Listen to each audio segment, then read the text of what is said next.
There is a whole world of cinema to be discovered. You just have to overcome that 1-inch barrier known as subtitles. This is that 1-inch barrier with myself, Nicola Barry, Josh Barry, and Kieran Griffiths. Gentlemen, good morning. How are we all today? Very good. Very excited to talk about today's movie. March Mads-ness continues. Kieran's very excited. I think we're going to have a first... Oh, yeah. A first immediate 5-star from Kieran, potentially. Is that? We'll see. We'll see. There hasn't been one yet, so let's see. But as you are aware, you're coming to you from our new YouTube channel, our new podcast channels, as all of March Mads-ness has been on. So thank you for supporting and supporting the transition over. And yeah, Mads Mikkelsen, we've seen him as a eclectic drug dealer, criminal, psycho man, Hitman-y kind of. He's a criminal, criminal of all trades. We've seen a more timid, more nuanced Mads Mikkelsen after the wedding. And now we are celebrating March Mads-ness. And I use celebrating very sparingly because we're watching him in The Hunt, which for me was probably outside of Casino Royale, the one movie where I noticed him the most. The Hunt is the foreign film that sort of had me really fall in love with international cinema. I saw it at a time where I was like, oh my God, like I need to start watching more international cinema films. So I'll give a quick rundown. The Hunt came out in 2012. Stars Mads Mikkelsen, directed by Thomas Vinterberg. And it's about a teacher who lives a lonely life, all while struggling over his son's custody. His life slowly gets better as he finds love and receives good news from his son, but his luck is about to run out when a little white lie is told. That's putting it lightly. Understatement of the year in that synopsis. A great way to introduce you to the film as well. But we will probably say before we go ahead, this film deals with some pretty intense thematic situations. Involving children and sexual abuse and stuff. So obviously warning ahead because that will be discussed as we go ahead. But The Hunt, when was the first time you boys saw this film? So 2012 is when it came out. Was that around the same time you saw the film? Yeah, maybe the next year. Yeah, I think probably around about when it came out. I can't remember if this was the first thing that I'd seen Mads Mikkelsen in or whether it was the Hannibal series. Oh, yes, true, yeah. But I feel like it was, I watched one of those and then immediately sought out the other because I was so enamored. All the stuff he with did, Mads Mikkelsen. I was like, this dude is amazing. I want to watch him in everything.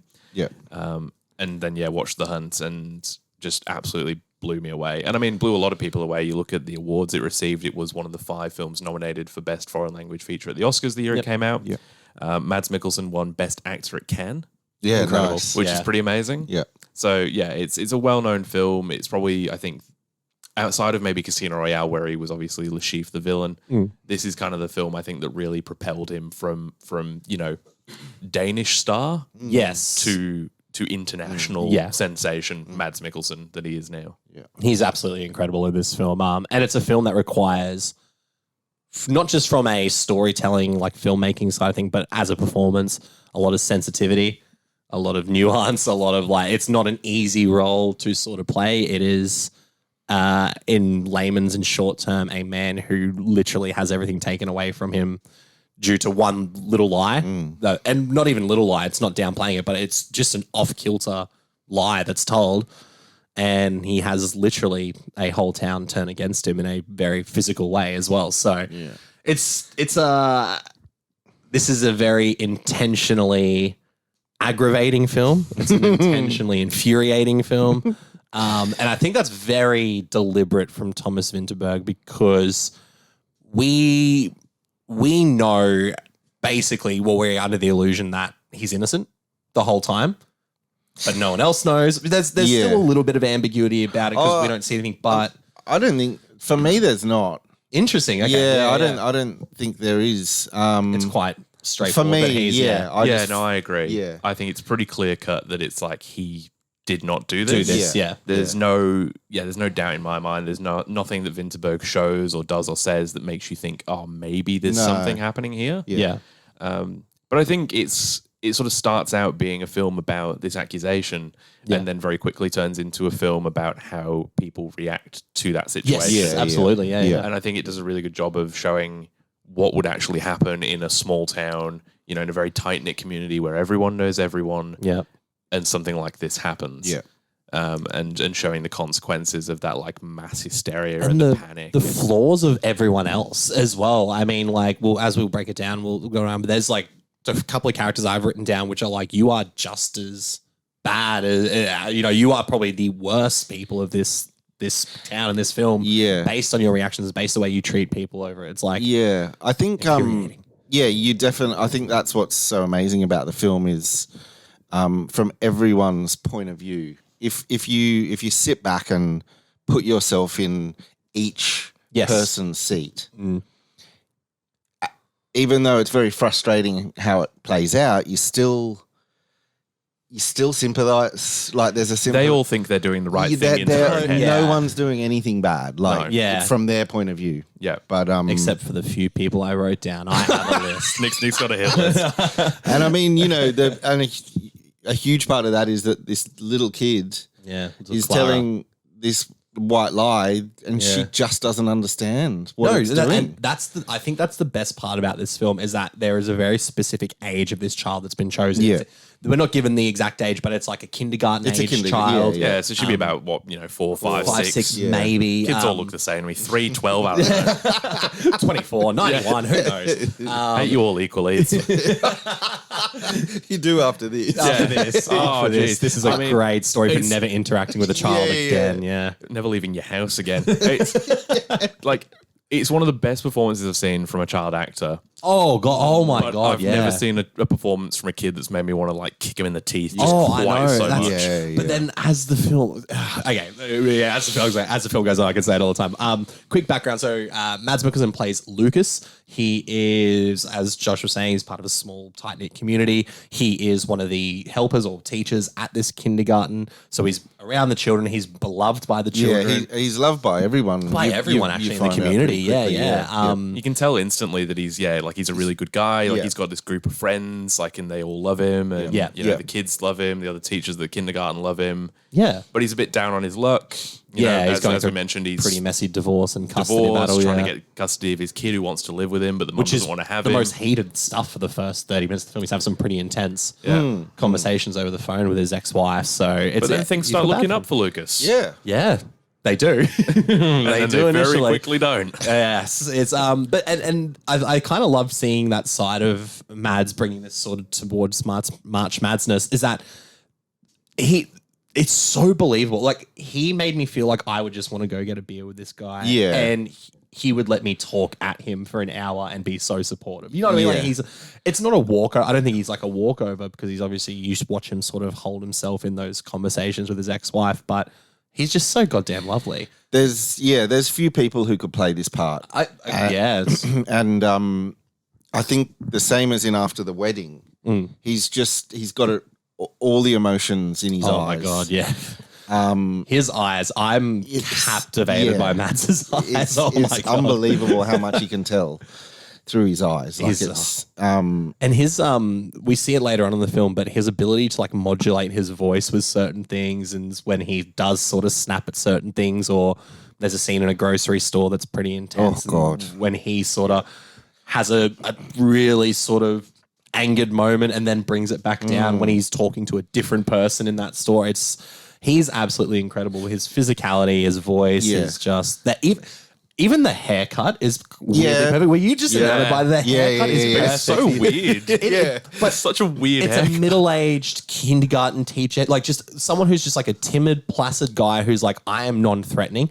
That's the haircut. The glasses, every aspect of the physicality of his performance is perfect for Lucas, right? Yeah, he seems so genuine and seems like such a nice guy, which I think makes it even more impactful when it's like all this terrible stuff starts happening to him because like we know that he's going through a rough time, but then he's sort of one of the assistants at the kindergarten. He gets romantically involved with her. It's like things are looking up. His wife caves in and lets his son live with him. It's like, yeah, man, everything's coming up, Lucas. and then suddenly it isn't. Because Clara, who is the daughter of his best friend Theo, yes, sort of has, those kind of really childlike... it's like an infatuation. Little crush right? on Lucas. So she gives him a gift and tries to kiss him, and he's like, no, that's not on. Like, thank you, but give the gift to someone else and leave the kissing to grown-ups. And it's not necessarily like an unwarranted feeling from her because he's quite nice to her. She often leaves the house because her parents are arguing all the time. So, and these are great little tidbits that Thomas Vinterberg puts into the screenplay to make you realize this isn't just like a middle-aged man hanging out with a young girl. Like, she has run away from home because her parents argue. She can't look at the lines and the cracks. Oh, so she has to look at the lines and the cracks in the ground because she doesn't want to step on them. Yeah. So he's often helping her. He has to sort of give a little bit of extra attention to her because she's going through a tough time. Yeah. Which is then obviously, as most young kids do who aren't emotionally mature, misconstrue that as something else. So the kiss, the present, and then, he tells her, it's like, that it's not okay. And she does not take that well at all. No. And she has a brother and a brother's friend who, in a very immature teenage way, show her graphic pornography. Yeah. And that's just a brief moment, but it's obviously sets everything up. It's the inciting incident, isn't it? Really? So she's been exposed to this, and then obviously gets that rejection from Lucas, and then she uses that to say, oh, he showed me his parts. Yes. How brutal is that scene where she's just sitting in the dark room, like waiting for her parents to come get her, and just the pace of that scene is so deliberately slow because you kind of get the feeling that something bad's going to happen. You want to leave so bad. There's so many scenes in this film where you're going, please end. I should not be here right now. I want to clarify. Not to spoil it, but I think we all love this film. Oh, it's incredible. But I've never wanted a film I love to be over so quickly. And you know what? I've seen this movie maybe 6 or 7 times. Yeah, wow. I'm the same. And it's that thing where I'm like, why do I keep going back and watch? I remember showing this to my partner, Rhiannon, and being like, this movie's incredible. And then I was watching and I was like, oh God, I don't want to. I'm so angry. She's like, why are you doing this? I'm like, it's incredible. Mads is incredible. But that's a testament to be able to make a film that is so uncomfortable and infuriating, but made so well on a technical level and a story level that you can't help but look away. You need to know if Lucas is going to be okay, if Clara is going to be okay, if, even his son Marcus is going to be okay because his son Marcus defends him in many, many scenes against fully... Marcus is, he's late teens, right? He's not young, but like... against fully grown adult men who will kill Lucas if they need to. You know what I mean? Like, Theo says that to him when Lucas goes to Theo, his best friend, and says to him, like, you don't honestly think that I did this, do you? I need you to help. Yeah, like, we need to sort this out before it gets out of control. Like, it's already getting crazy. Yes. And Theo just goes, my daughter doesn't lie. That was... And that's a recurring theme throughout the film. Is people saying children don't lie. Yeah. They fucking do. The scene little shits. The scene where Clara's on her mother's lap and she was like, this is like 40 minutes into the film and she goes, I made it up. He didn't do anything. He didn't do anything. And the mum then goes, you just don't remember. Yeah. Like something happened and you just don't remember. And I was just like, holy shit, you're just implanting these memories into these kids. That's another theme as well. There's quite a few adults. The other teacher, the psychologist. That talk her into... loaded questions. They're basically convincing her that something happened. She's been molested. And she then pretty much forgets whether it happened or not. Like she says that to Lucas. She's like, I actually don't remember. Yeah, Lucas says to her, do you actually think I did something? And she goes, I don't know. I don't remember. People keep telling me you did something bad to me. Yeah. And then she's still, for lack of a better word, loves Lucas as well. You can see that confliction in Clara, which again, to your point, is a fantastic child performance. Oh, God, I'm shocked. She's only done one other film since this. Innocence, which she's awesome in as well. Fucking great. I love that movie. But so interesting on her as well. She actually was never told the proper story. Fair. But because until I read that, I kind of didn't think about it. True. But then when they started saying, we only told her sort of how to act and a brief bit of the story, like but not something bad happened. Yeah, something bad happened. Yeah. Which is good. Amazing. Yeah. That's for her to be able to pull that sort of performance from that little info at that age. And they sort of said like she'd do this really dramatic scene and then instantly cut and she was like playing and laughing and it's quite amazing. Happy young Danish girl. I mean, that's incredible. But this movie just gets more and more uncomfortable as it goes on. The town turns against Lucas in very physical ways too. Turn against his son Marcus, and that's where we've talked about the infuriation of sort of Clara's mum and dad as well. But there is one character, Johan. He's the big, bulky, enforcer, I guess you could say. And he has two interactions that really pissed me off.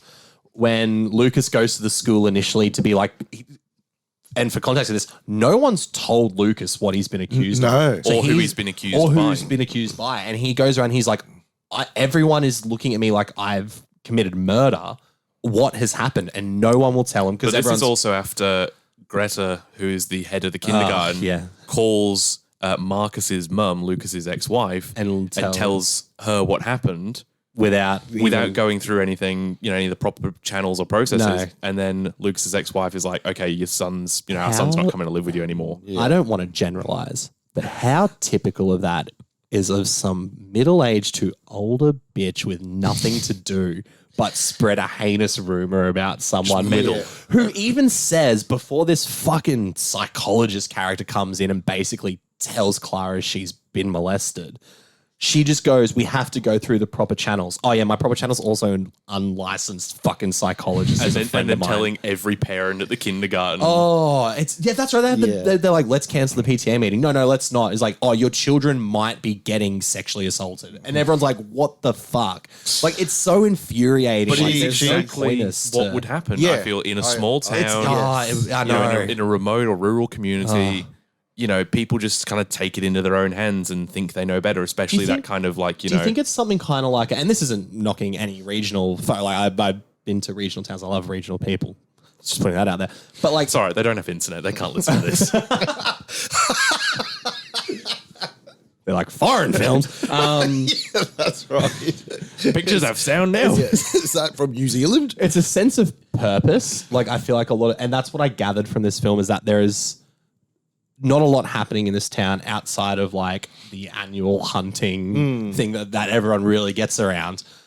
But there's nothing else to do. So once this little spark sort of happens, their desire to ignite it, no matter the consequence, is as dangerous as what could have actually happened. Yeah. And I think that's kind of a theme of the film, is that being we are not judge, jury, and executioner, no matter how much we think we might be. But everyone wants to be, right? Everyone wants to be the hero. Everyone wants to be the vigilante. Yeah. It's like, I can stand up to this guy who might have touched a kid. The fucking Johan. Lucas gets told that he's not welcome at the grocery store anymore. He can't shop there. Pompous fuck that. But it's like, that power trip, It's like, I can tell this guy that he can't shop here. Says it to his son first. Goes to the son. He's like, you and your dad aren't allowed here anymore. I'm like, shut up, you Weasley fuck. Again, this is you can only act like this when you know he's innocent. Well, that's exactly right. That's why it's so But infuriating. that's what Josh was saying. In everyone's mind, they're doing the right thing. Yeah, because they all believe. Because also, if you think about it, if you as that shop manager or owner, and you've got a lot of other customers, that's what he says, right? Yeah. And if those customers see him or his son there, are they going to boycott you? You're then in a damned if you do, damned if you don't. Yeah, it's so well constructed. Yeah, and I think that's what makes it such an impactful film, right? Is that even though there are these characters that you just absolutely hate, and you go through the film hating different people. You start out hating Clara for the lie that she's told, and then you go, oh, she's just a kid. Yes. She doesn't know what she's doing. Yeah. And then you hate her parents for the way they're leading her on and treating Lucas. You hate the kindergarten teacher. You hate the psychologist. You hate Lucas's friends who turn against him. Yeah. But as we keep saying, I think everyone is justified in the way they're feeling, even if their actions aren't necessarily the right way to go about it. Yeah. But shout out to the MVP, Brun, who is Lucas's friend and Marcus's godfather, who's pretty much the only person in the town who believes that Lucas is actually innocent and sort of helps him through his legal case. It's sort of implied that he's maybe a lawyer. Yes, yeah. Or his family a lawyer. He lives in a castle. He lives in a lawyery estate, that's for sure. Yeah. But absolutely, MVP. Bruin is a Nepo baby. He's brilliant in the film too. Yeah. And obviously a big part, I don't know, just that talk of all the kids telling the same story. Yes. When they and that's a really great reveal. Actually, it really is because as it was happening, I'm like, oh my God, he's done it. Like they've all got the same story, but then the way it flips. It's funny as well because that's sort of taking that back a little bit as well. That's I think how Lucas initially goes like, oh, what are the kids saying about? Like he's heard the rumor from the children as opposed to the accusation itself. Yes, And Thomas Vinterberg does a really good job of sort of dropping those like little subtle things. Nothing is ever like outside of probably the last sort of 15 minutes, and we get the bit more of the grandiose drama, the real sort of like acting, you know, like with vigor and fucking yelling and screaming and crying. Everything's quite nuanced, especially with how he sort of drops information in as well. One of the things I noticed, and this is the first time I've noticed it, is that the opening scene is with Lucas and his friends, and they have a bet who's going to jump in the cold water first, and one friend completely strips off buck naked, male, jumps in the water, and across the other side of the lake, there's just a bunch of teenage boys. And to me, it was kind of like, it's interesting knowing where the film goes and what the accusation is that there's still this, or is there this stigma of a man getting naked in front of, in fairness, he didn't know the teenage boys were there on the other side, but it's just this little tidbit for me where it goes, that's still a man in a way exposing himself to someone who's underage, but no one bats an eye. No one's concerned about that. And that could be a cultural difference as well, because obviously I feel like absolutely. European countries, like nudity and stuff is not seen the same way as it is in, I guess, Australia and the US and things like that. And it's not supposed to be this consequential scene. It's just, to me, that's sort of the first time it sparks my brain. Like, it's so interesting knowing where this film goes and how everyone, like you said, rightfully gets upset about what the accusation is, but that's still happening, you know, constantly, like in a, you know, in a more secluded situation. I think that scene as well really just straight off the bat highlights what kind of person Lucas is because the guy that jumps into the lake is then like, oh, I've got cramp. I can't swim. And so Lucas jumps into the water, like this freezing cold lake in the middle of winter, fully clothed to help his friend out. If one of my friends was cramping up naked in freezing water, I'm like, mate, you're gone. I'm sorry, mate. Just so you guys know, I'm not jumping in. Okay. And there's an audition for a new friend. Anyone want to join Kieran's friend group? It's not even the nakedness that bothers me. It's just I can't swim. I'm saving myself. But yeah, it's just like little tidbits like that. But then when it comes to other characters, and I've been harping on about Johan, this fucking giant of a man, but who always Danish man, really. Yeah, just as Danish Viking man. Always resorts. I don't know if you notice. Always resorts to violence. Yeah. Well, so, I mean, he's huge. He's huge. He's intimidating. Yeah. When that's probably Lucas, all he knows, and it's interesting, but it's funny as well because it's kind of like he acts as a holier than thou person, but he is using violence, and he uses violence against a child at one point. But he roughs up Luke like when he's grabbing Lucas by the arm, being like, you shouldn't be here. So he's using his physical, intimidation for that. He ultimately berates Marcus to the point where it's like abusive. So then my mind automatically goes, what's he like at home? What's he doing potentially to his wife and kids when he just gets a little upset? But then is the first person then to be like, I'm not going to stand for this, Lucas. I'm going to teach you a lesson. So to me, it's just all these little intricate bits weaved into this that makes everything so much more complex and challenges you as an audience member. And I think that's why I keep coming back to this movie, no matter how uncomfortable it makes me feel.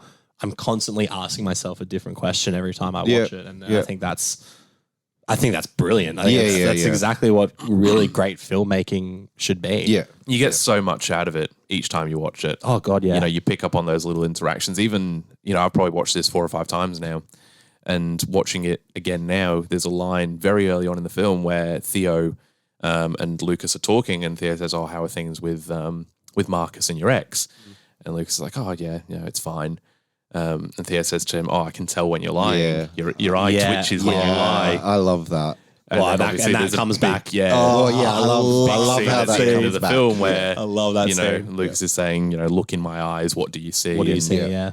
And it could come across as really corny, but oh boy, it slaps hard. It works. I got chills actually thinking about it. It's amazing. We should shout out. I know this is March Mads-ness, and Mads is fucking amazing in this film.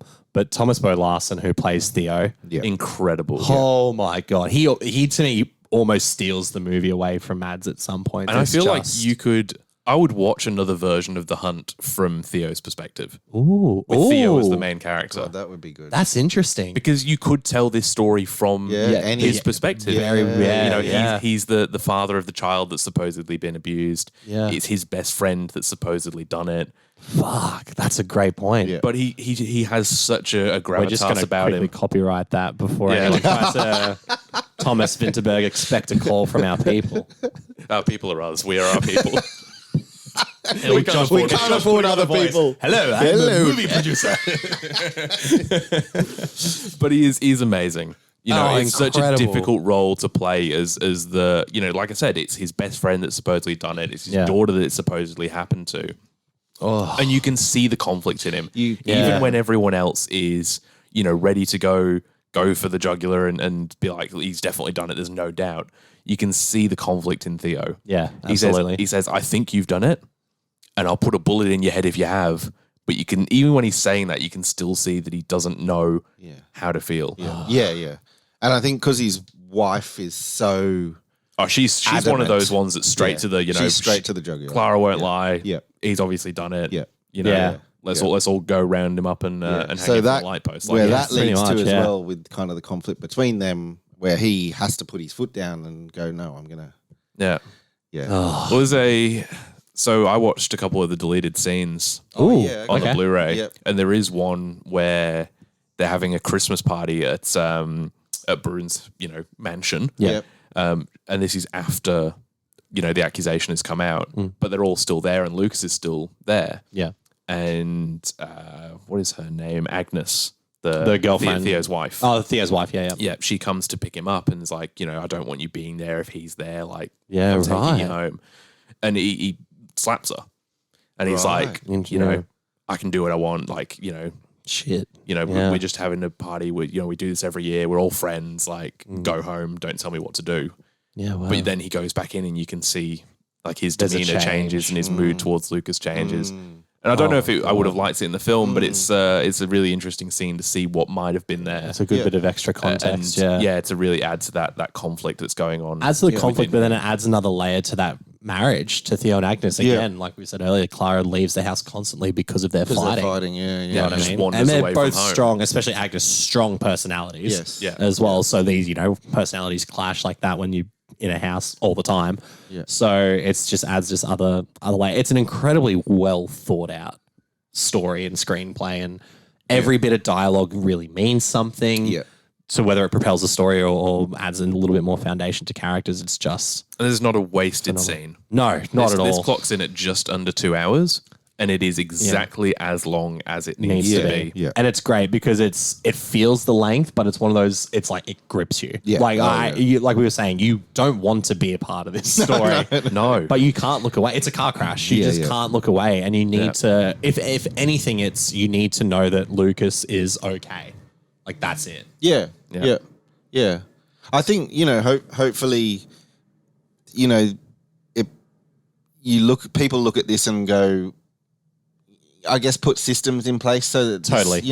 I think that's a big thing. Like, everyone just jumps on it at the start. Yeah. The kindergarten manager doesn't really know what she's doing. No, like, it's a absolutely. situation- But acts like she does. But that's it. It's that pretending that you're an expert, pretending that you have the right to be, as Nick said, the judge, jury, and executioner. Yes, yeah.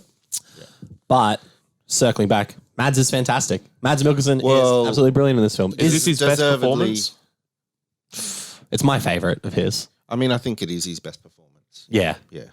Deservedly won that best actor for sure. Agreed, yeah. It's on the podium, if not his best. Yeah, absolutely, yeah. Because his other collaboration with Thomas Vinterberg in Another Round, which we'll be covering at some point on the show, yes, is phenomenal. Yeah. Great. Yeah, I've only absolutely. seen that once. I'm keen to Same. watch that I again. want to revisit that as well. So outside of film, I think his performance as Hannibal Lecter in the TV series Hannibal is pretty incredible. I mean, I remember that being announced that he was going to be Hannibal, and I'd seen quite a bit of him already after the wedding and stuff. So, and I was so excited that it was just such a different role for him. Yeah, But he and nails for Hannibal as well, and he Yeah, good point, absolutely actually, nails it. Yeah. I need to But get this onto is. Have you not You've seen not seen Hannibal? it at all. I've seen episodes. Like I remember when it first came out, but I can't remember it since then. So I mean, worth watching purely for the sexual tension between Hugh Dancy and Mads Mikkelsen, which, I mean, I don't blame them. sign me up. That is two good-looking dudes. Sign me I up. saw a little snippet the other day. I forgot, but where Mads is smelling the back of his neck or something, just like he's a piece of meat. Love it. But this is incredible. This is Mads at his best. I think I don't want to spoil too much because I think it's an amazing film that everyone should watch. Absolutely, yeah. But the scenes at the supermarket and the scene at the church, God, incredible. Yeah, that is acting. Oh, That is absolutely, acting with yeah. a capital A. Yeah. That is spectrum of acting too. We see so much of Mads and his range in those moments. So it is brilliant. It's Mads' best performance. It might be Thomas Vinterberg's best movie. Another Round does come pretty close, but I think I have to rewatch that. But The Hunt is just it's a perfectly constructed story. And like I said, it's not easy viewing. It's very challenging viewing, but it's very rewarding in the sense that you will finish this movie, maybe not necessarily satisfied with its conclusion, which is a fantastic ending scene. But it's expert filmmaking, in my opinion. It's a 5-star movie. It's an absolute 5-star movie for me. Yeah. There he goes. It's in my top 4 on Letterboxd. Yes. I fucking love this movie. It's fantastic. I hate watching it. Yeah. But God, I love it. So weird. That to me, you even should give it an extra star. It should be 6 stars because of that. Yeah. Yeah. It's up there with films like City of God and Schindler's List in terms of just great films that are hard to watch. Totally. But because they're so good. Yeah. This is really, like Nick said, it's confronting, it's challenging, it's uncomfortable. It'll make you think and feel things. But that's what makes it so powerful. Yeah. And I think I've seen some negative reviews saying, that it perpetuates this idea of that we shouldn't believe victims and things like that. And we're not hugely qualified to talk about that. I acknowledge that.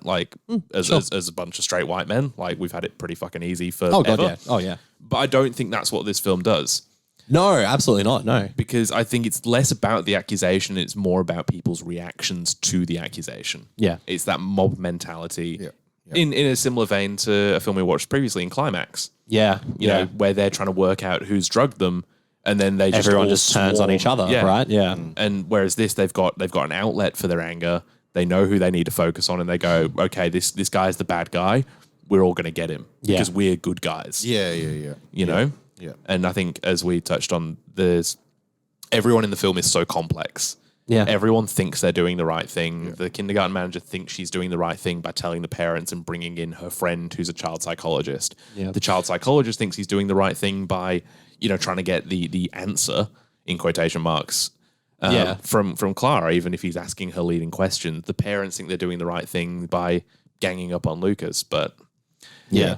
Did you find the scene where he goes into the kindergarten and the manager just beelines it out of the room and then just starts walking across the field? She runs outside. Yeah, she doesn't want to confront him. Following her.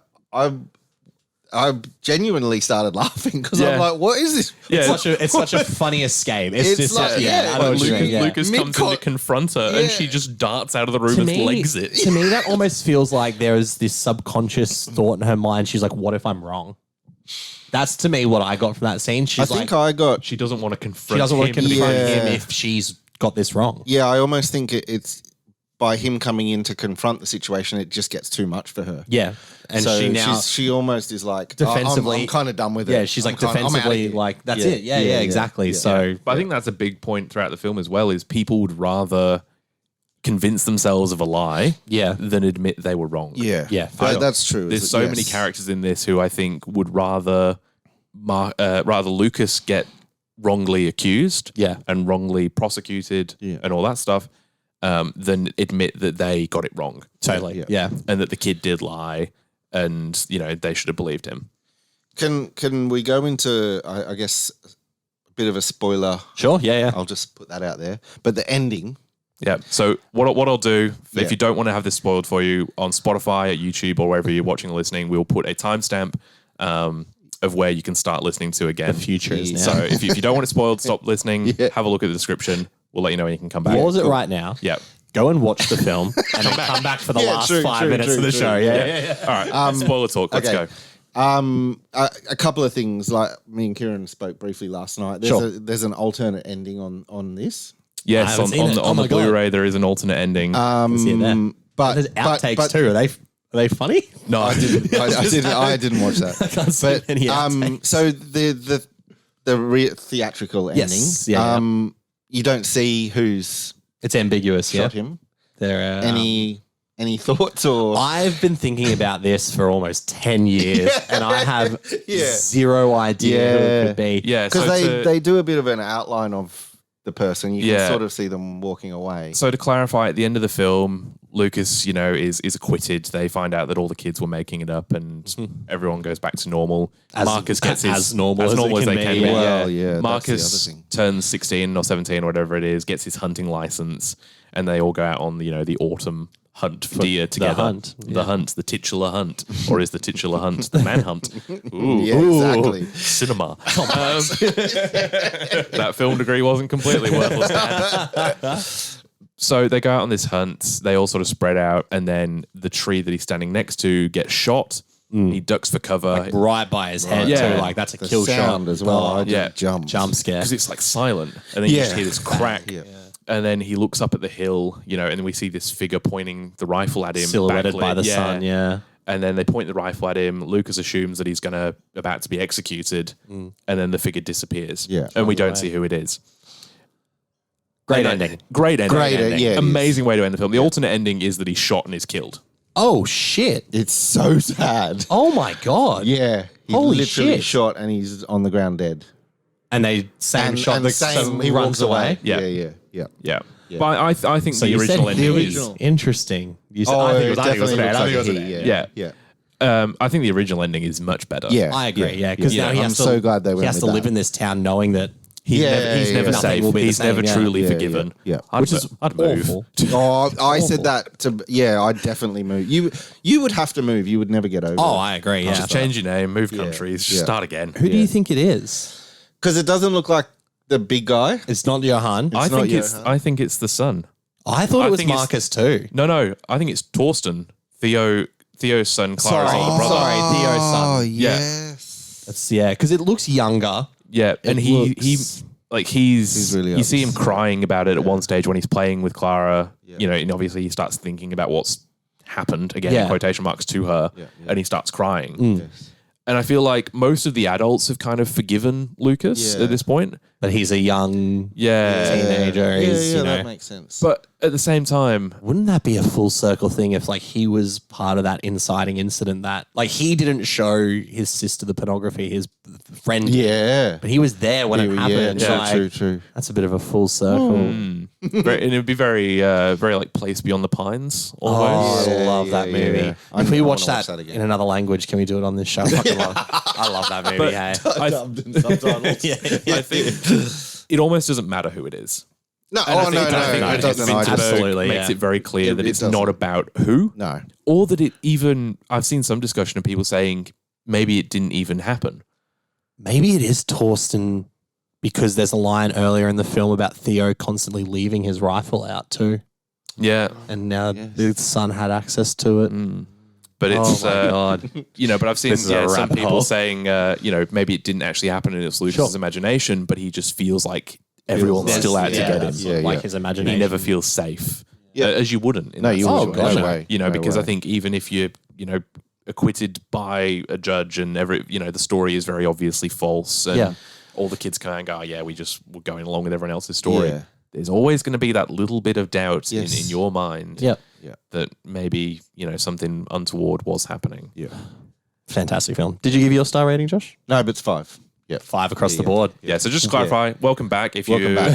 Yes. if you skipped the spoiler talk, welcome back. You That's all skipped done the now. You're safe. You're spoilers. fine. Yeah. Welcome back to the safe space of definitely not kiddie fiddling. Of 5 stars. But yeah, 5 stars across all the round, board. What which a is a way. first. It's a first. First on the is. podcast because of How exciting! yes. And what a way to end March Mads-ness. Well, It's been a fun that's- month of looking at our Lord and Savior, Mads Mikkelsen, patron saint of the podcast. Speaking of events, though. Here he is right now. I'm kidding. Welcome, Mads. How nice of you to join Imagine us. if we just had to stare the whole time as we talked about it for 3 episodes. Like, wait there, Mads. I mean, he seems like a nice bloke. He would just stand there for 40 minutes. Lucas would. Yeah. Lucas absolutely would, yeah.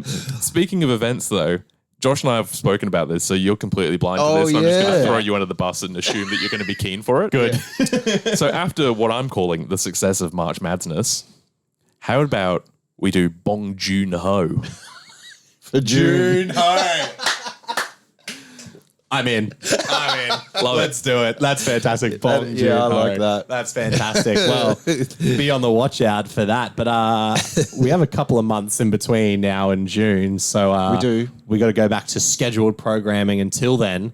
So what are we looking at next month, Mr. Kieran Griffiths? So our next episode, we talked about it, I think, at the end of the Climax episode. I believe, We're going to be talking about the Indonesian action film, The Raid, which is a film we've all seen and we all really love. So that's going to be a fun one. Yeah. It's going to be a lot to of talk fun. about. Can't wait. So until then, Spotify, Apple Podcasts, Google Podcasts, Amazon Podcasts, on the brand new spanking podcast feed, brand new podcasts YouTube channel, Instagram page. brand new Instagram page, that 1 inch barrier on Maybe everything. even a letterboxd account if we're feeling yeah. spicy. Ooh, that's fun. We'll All talk right. about that off Let's air. do. Let's do. Yeah. Business meeting. Yeah, off business- mic. Business meeting. Very important business. But that 1 inch barrier across everything. Follow us.